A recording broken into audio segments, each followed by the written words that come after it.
I was adopted when I was a baby, and I didn't meet my birth dad until I was 24. My dad actually was looking for me for 6 years with the wrong birthday, as a matter of fact, and then he ended up finding me eventually, and kind of explained the nature versus nurture. I grew up in a family where basically everybody in my family is overachievers. My sister actually has a PhD in behavioral genetics. She was born naturally to my parents, trying to figure out why she turned out the way she did and I turned out the way I did, given the exact same upbringing. But no two people are created equally, and that's what I really understood after I met my birth dad.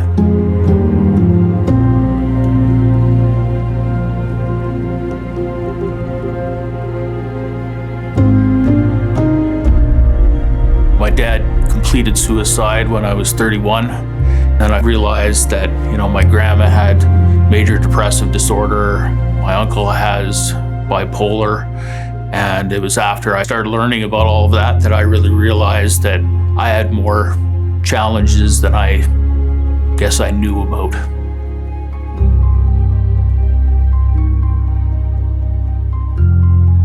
There are disabilities that are obvious, and then there are invisible disabilities.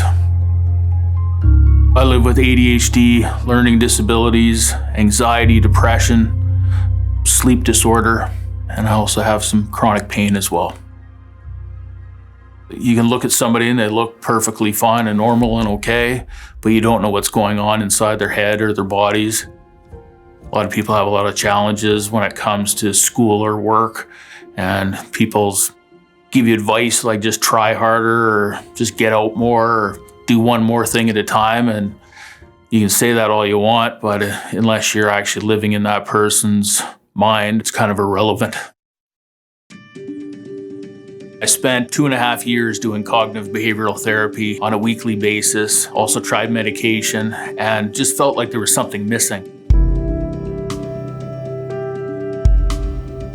I found a ADHD support group in Vancouver, went to the guy at the front of the room and asked him what he did. He told me he was a coach, and I was like, man, tell me all about that. And he's like, you don't want to get into it. People don't show up, they don't pay their bills. Not the reaction that I was looking for. I was like, and I thought to myself at that point, I could totally do this better than this guy. And that's when I started looking into the coaching. I decided to go back to NSCC and do disability supports and services, and did coaching school at night. I was running an ADHD support group at NSCC. When I got my first client, she had tried counseling, learning strategists, tutoring.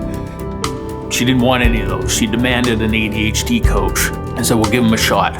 She needed to get from a 73% to an 85% in 6 weeks, and 6 weeks later she got 87% and got into veterinary school.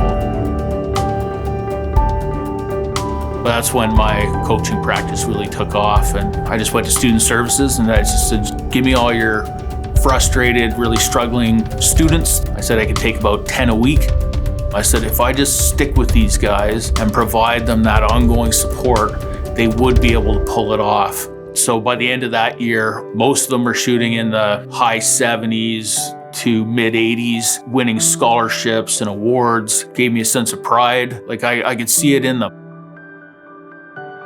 So I started Advocacy in 2012. Basically at Advocacy, we coach neurodiverse youth and adults. I really like the term neurodiversity. It's much more inclusive than using the clinical labels. Neuro means brain, diversity means different, so it's just people who think differently.